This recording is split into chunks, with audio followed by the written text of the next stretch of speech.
You know that moment standing barefoot in your kitchen at 2 a.m., holding your phone like it might suddenly exhale warmth when you type, "Are we okay?" and then delete it 3 times, because you're not sure which is worse, his silence or the hollow echo of your own need bouncing back at you. That was me, 6 months ago. The microwave hummed behind me. A half-eaten slice of cold pizza sat on the counter. My reflection in the stainless steel fridge looked tired, not sleep-deprived, but soul-tired, like I'd been rehearsing lines for a play I never auditioned for. His name was Mark. We'd been together for 2 years. Not long enough to be married, not short enough to call it a fling. Solid ground, or so I thought until the ground started tilting. It began subtly. A text unanswered for a day. A dinner plan moved because something came up never specified. A missed birthday call, excused with a shrug and a, "You know how work gets." And each time, I'd recalibrate, adjust, shrink my expectations like a sweater in hot water, tighter, smaller, more manageable. I told myself, he's just busy. He's not expressive. He's not like those Instagram guys who post love letters on anniversaries. As if love could be measured in performative gestures rather than in presence. As if the quiet erosion of attention wasn't its own kind of violence. The first real fracture came on a rainy Thursday in late October. We'd planned a weekend getaway, a cabin upstate. No Wi-Fi, just us, the woods, and a stack of books I'd bought months ago and still hadn't opened. I'd taken PTO. I'd packed his favorite flannel. I even bought firewood, yes, firewood, because the listing said the stove was temperamental, and I remembered he hated being cold. He texted at 6:17 p.m. as I was lacing my hiking boots. Got pulled into a last-minute strategy off-site. Might be overnight. Sorry. No call. No, want me to drive up tomorrow? No, let's reschedule, this matters to me. Just, sorry. I sat on the edge of the bed. The rain tapped against the window like fingertips. My chest didn't hurt, not in the cinematic clutch-your-heart way. It just felt heavy, like I'd swallowed a stone. I typed back, "Okay, hope it goes well." And then because I couldn't help it, I added, "Was really looking forward to it." 3 dots appeared. They pulsed. I held my breath. They vanished. He didn't reply.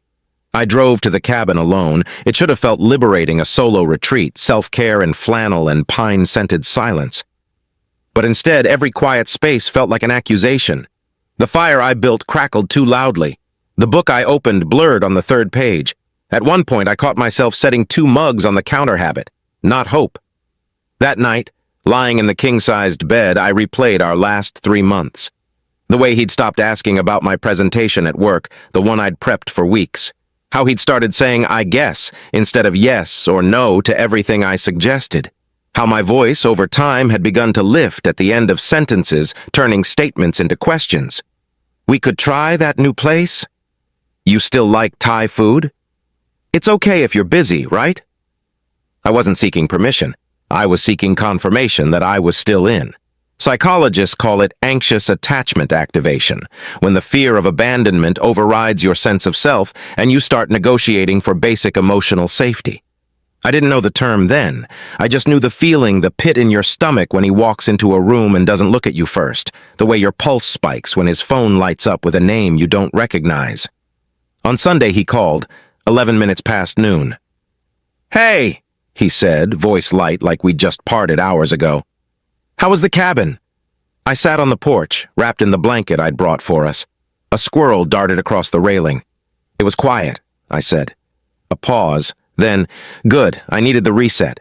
I almost laughed. He needed the reset. "You canceled our trip," I said softly. Not angrily, just factually, like reading a weather report. "Oh yeah, sorry about that. Things got intense, you know how it is." And that was the moment. Not dramatic. No slammed doors, no raised voices, just a quiet internal snap like a guitar string loosening past the point of tuning. Because I realized, he doesn't see this as a cancellation. He sees it as a postponement of something optional. To him, our time wasn't a commitment. It was a convenience. And I'd been treating it like oxygen. We talked for 12 more minutes about his project, his coffee order, a funny thing his coworker said. He never asked how I was, not once. When I hung up, I didn't cry. I just sat there, watching mist rise off the trees and thought, I'm fighting for a seat at a table he hasn't even set. That's When it hit me, the phrase that would haunt me for weeks, a man who loves you won't make you fight for his spot. Not because he's perfect, not because he's grandiose, but because love, real love, doesn't require auditioning. It includes. It anchors. It doesn't leave you wondering if you're still in the picture or if you've been cropped out quietly, pixel by pixel, while you were busy smoothing out the wrinkles in your smile. I drove home in silence. Not the silence of peace, the silence of mourning, not for him. For the version of me who believed she had to earn love like a promotion through overtime, sacrifice, and perfect attendance. It never is. Modern heartbreak isn't a thunderclap, it's a slow leak. You keep driving thinking the tire's just a little flat until one day you're stranded on the shoulder and the gauge has been blinking empty for miles. I didn't break up with him that week. I tried. I made a list. Not of grievances, God, no. I wasn't angry. I was grieving. The list was titled, What I Need to Feel Safe Here. Simple things. Respond to my texts within 24 hours. Ask me one meaningful question a day. If plans change, offer a new time, not just an apology. Say, I love you like you mean it, not like it's part of the closing script. I rehearsed it in the shower, in the car, in front of the mirror. But when I sat across from him at that little cafe, the one with the mismatched mugs and the too hot espresso, I folded the paper and tucked it back into my bag. Because when he walked in, he kissed my forehead, ordered a black coffee, scrolled through emails while I spoke and said, You're overthinking it. We're fine. And I believed him. Not because it was true, but because believing him meant I didn't have to face the terrifying alternative. That I'd built a life leaning against a door that wasn't locked, that could swing open at any moment and leave me stumbling into the void. We lasted another 5 weeks. The final stretch was marked by tiny surrenders. I stopped sharing my wins first. I muted his stories. I stopped asking, what are you thinking? Because the answer was always nothing, and nothing started to feel like a betrayal. Then came the night of the gallery opening. My best friend, Naomi, had her first solo exhibit. It was a big deal, 10 years of late nights, student loans, and paint-stained jeans culminating in a room full of people whispering, she's so talented. I was her +1. I wore the emerald dress she'd said made me look like hope. Mark promised he'd come. Not because he cared about art, he didn't, but because he knew it mattered to me. He said he'd be there by 7:30, I told Naomi, adjusting her crooked name tag as guests started filtering in. She squeezed my hand. He better. I want to see the man who gets to love you. At 8 o'clock, no Mark. At 8:45, my phone buzzed. Stuck in traffic. Might not make it. Don't wait. I stood in the corner near a sculpture of fractured glass that caught the light like tears. My smile felt glued on. A woman complimented my dress. I thanked her. My voice didn't waver. Later, Naomi found me refilling the wine glasses, a task no one asked me to do. He didn't come? She asked quietly. I shook my head. She didn't say, I'm sorry. She didn't say, men suck. She just looked at me, really looked, and said, You know it's not about traffic, right? And something in me cracked open, not in rage, in relief.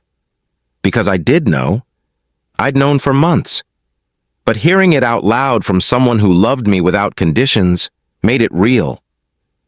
That night, I didn't confront him. I didn't cry. I sat on my balcony, wrapped in the same blanket from the cabin, and wrote him one sentence.